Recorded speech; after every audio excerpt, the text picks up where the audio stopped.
Happy Ibon mga kapakpak. Good news, Ma'am Ding! Uy, ang dami naman oh. Kasabay yung request ni Ma'am Ding.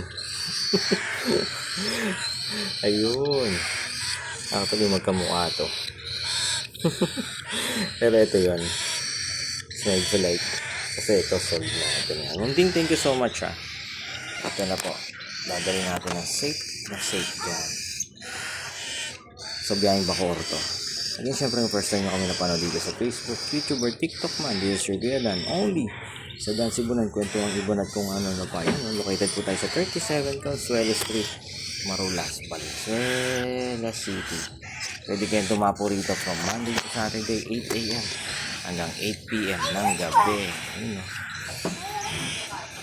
And thank you so much for trusting Dan Sibunan. Dadali na ng pinsan natin, Kuya Oliver in the house.